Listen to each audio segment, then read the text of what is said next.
Hi, this is Dr. Carole. I seem to start my calls a minute or two early. I guess because I need to coordinate all my clocks. So for that, I apologize.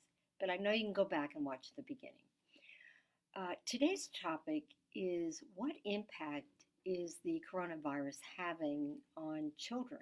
And what do I say to my kids?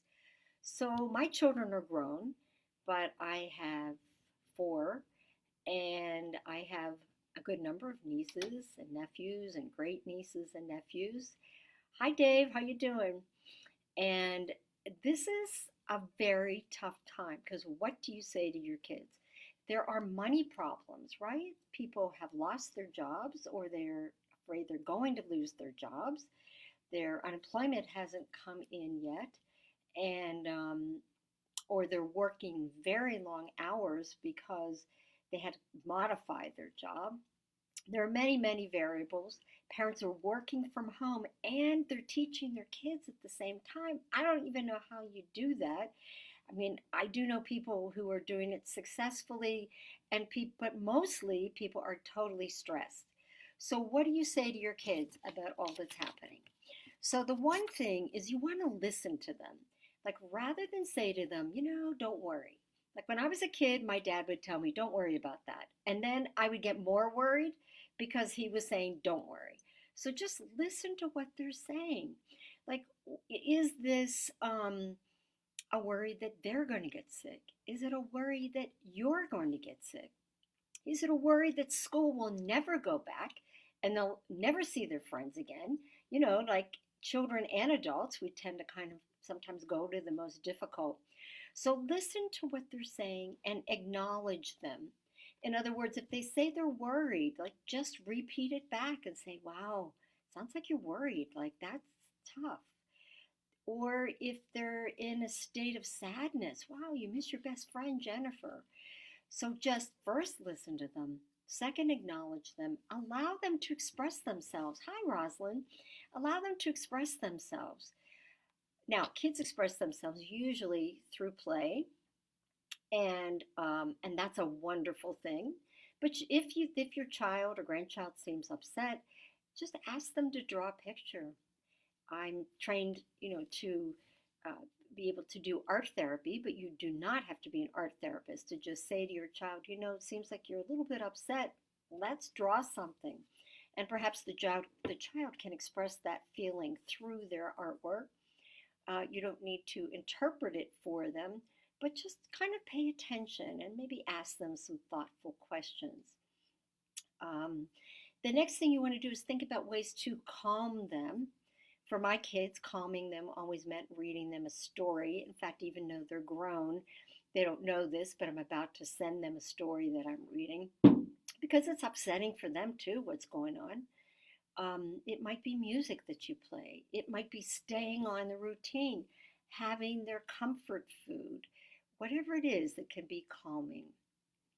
The next thing is helping them to stay connected, whether through FaceTime or through Zoom or whatever it is, but connecting with the people who are important to them so that they can see them. Hi, Jared, so they can see them and make sure that those people are healthy and okay.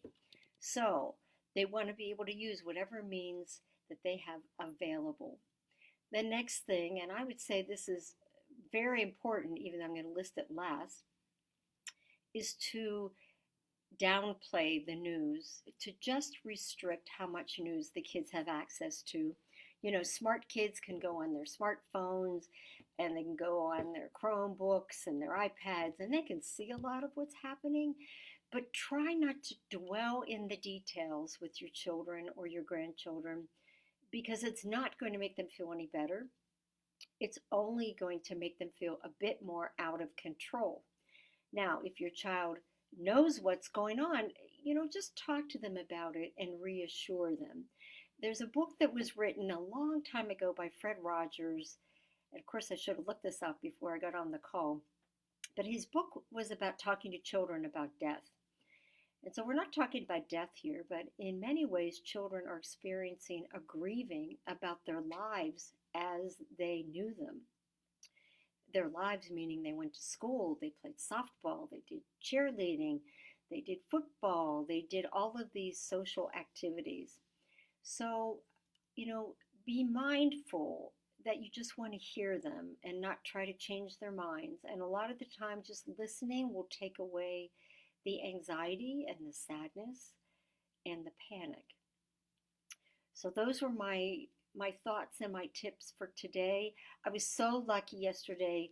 We did a group Zoom with my extended family, and I got to see all of the kids and the things that they were doing, for the holidays. So I will make one more point, which is this idea of grieving. We as adults are grieving too. As my youngest daughter said to me, Mom, I don't know if things are ever going to be the same again. Can I really be able to get on an airplane and travel? So we all have these feelings, but as adults, express them to your friends and your significant other and not with your kids. Let them process this through their eyes, through child's eyes.